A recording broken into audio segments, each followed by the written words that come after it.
we see the issue of sexual exploitation as a human rights issue, and one that is important to provide services for in order to overcome systems of oppression.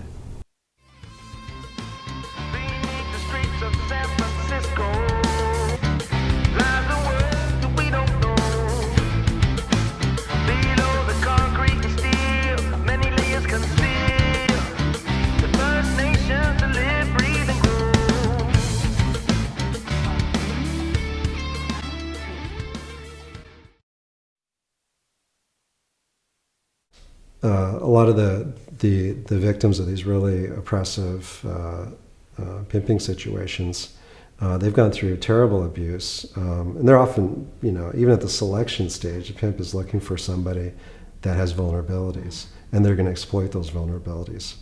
So, part of exploiting those vulnerabilities involves breaking that person's ego down, destroying their self-worth, degradation, all kinds of degradation are very common tactics. Keeping the victim disoriented is another key thing. So once you have that kind of ego or that self-worth is completely broken down, then the victim starts looking towards the pimp, towards the trafficker for ways to build self-worth. So all the money that she earns is going to him, but that's okay. He buys a nice car, he buys nice clothes. The ability, all of a sudden, her ability to make lots of money and make him look good, perversely kind of is one way where she finds that she's valued or that she has some worth. It makes doing these investigations very challenging. We can't simply expect somebody that's been through this type of situation. When we get involved, we can't expect them just to suddenly turn around and say and agree with us that they're being taken advantage of. Typically, if we're dealing with somebody who's really been through some of these terrible experiences, we're not going to have any kind of opportunity to do a successful prosecution if we can't address their immediate needs first. So trafficking investigations often, the first step, once we've identified a victim, is the first step is building trust, and then the next step is getting that person in a safe and stable environment, somewhere where they can get their basic needs. Start with basic needs: housing, food, medical care, and then there's all kinds of counseling and other type of needs that need to be addressed before that person is going to be ready. Even if they're capable at some point of walking in a courtroom and telling their story, which is what it takes to put a trafficker in jail. There's a lot of work that has to be done before that. Otherwise, we just simply can't expect them to be there.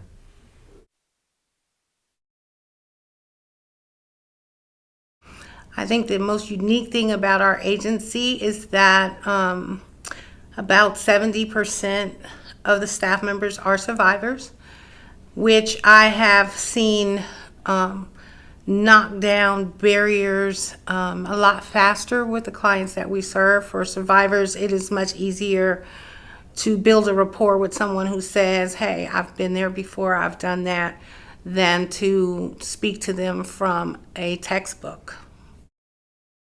I mean, the industry recognizes, the drug cartels, that it's easier and safer to engage in sex trafficking than drug trafficking, because you can sell a young girl many times over. You can only sell, a pound of cocaine once, and the penalties associated with them are lighter for sex trafficking than they are for drug trafficking. So increasing the penalties has merit. In California, we're going to now comply with federal law so that you do not have to show coercion or fraud in order to establish that there has been sex trafficking. These young women are not all from the projects as myth would have it. Some of these women come from suburban areas, from good homes, from two-parent family homes, and they are victimized by perpetrators of human trafficking just like anybody else.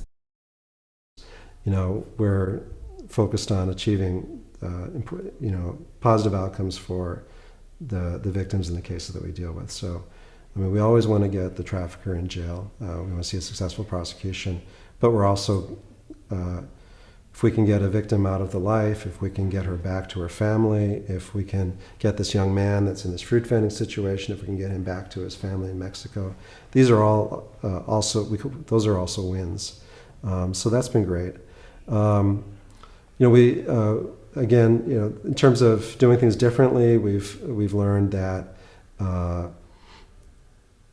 now that we're doing this in an investigative context, we can, let's say if we have a brothel in a residence somewhere and we think that there's trafficking going on there, we might not just do a big raid and like we used to do.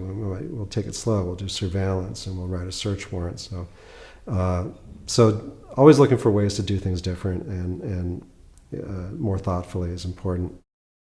Hi, my name is Angel Cassidy, and I'm on the board of directors of the SAGE project. I'm also a co-founder of SAGE. I worked with Norma Hotaling to form this agency nearly 20 years ago when we felt that treatment as usual in San Francisco really wasn't serving the population that we wanted to serve, which was at that time women and girls with a history of sexual trauma, abuse, and exploitation. So we set about to create this agency that's now become internationally recognized in doing fantastic work, harm reduction services, social justice, restorative justice, and just amazing work with both the survivors of the sex industry as well as the customers of prostitutes. We've transformed lives, and I'm very proud of this agency. Human trafficking is almost by definition a crime that is underground. Even though, like if we're talking about prostitution or fruit vending, we see part of it in public, but so much more of it goes behind closed doors and in private. And trying to get good numbers on that, I think, is really hard. I think the trend these days in terms of looking at statistics isn't so much to try to get good numbers on the whole picture, because I think a lot of people realize that that's maybe just too hard. Certainly we can measure the amount of work that we're doing. We can try to measure the effectiveness of the work that we're doing. And so I think some of the more thoughtful work these days is focused on those types of numbers. Certainly with the work we do, like any stats that we have typically are really reflect kind of the work that we've been doing. So, if we identified 20 trafficked children last year, that doesn't necessarily mean that that's a set percentage of the total number of victims out there. More, it just represents either how good we are identifying them, how effective our outreach has been in terms of creating referrals for other people that could tell us about those crimes. So, if we identified 20 children last year that are being trafficked, if next year we double the amount of work we put into identifying children, we might indeed identify 20 more. So it's really hard to get a picture of exactly what's going on out there. I know from my experience, though, the more we look, the more we find. So to me, the big numbers don't really mean a whole lot. I know that the problem is bigger than the resources that we have to deal with it. To me, that's the most important realization. We have X resources, and the problem is, X times N. There's so much more out there that could be addressed if we just had the resources to deal with it. We've had a number of cases right here in San Mateo County. It's near an airport. It's classic. We also then met with a group of flight attendants who had started a nonprofit to try and educate the airlines. And we had a huge training at San Francisco International Airport with the airlines to help them identify traffickers. And the great thing about having them enclosed in a plane for a period of time is that they can't run away. So if you can start to see the signs, all you have to do is call the Transportation Security Administration and inform them. So when the plane lands, they come onto the plane and they take the trafficker off. As a society, when we look at purchasing human beings, or we look at other human beings just as objects, sex objects, or as objects that we can use, then not only have we participated in something dehumanizing and oppressive overall, but we are participating in our own destruction. And we've got to just heighten everyone's awareness. Not so long ago, we had an incident that is classic. Mother sees her daughter's Facebook page and notices that she's in South San Francisco at a motel and that she wants some drugs. So the mother calls the police. The police call South San Francisco police. The police go to the hotel. They say, "Have you seen this girl?" "No, we haven't." 20 minutes later, the young girl comes into the lobby asking for more towels, which is another tip-off. They call the police show up. There are 2 girls underage, one who's 19, and a couple who brought these girls from Sacramento to do sex trafficking in South San Francisco. It's going on under our noses. Stop turning a blind eye and closing the blinds and going to bed.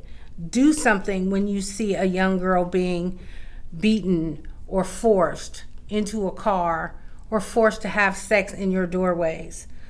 Be proactive and contribute to the improvement of our society and our communities. Forced into it, that is probably the second most worst thing you could do to a human being, besides molesting kids or minors and stuff like that. That's one of the worst things you could do to destroy the soul of a human being. Spread awareness to stop what is happening, because San Francisco, in this area, a few streets to my left, a few streets to my right, is one of the most heavily populated human trafficking spots in this entire country.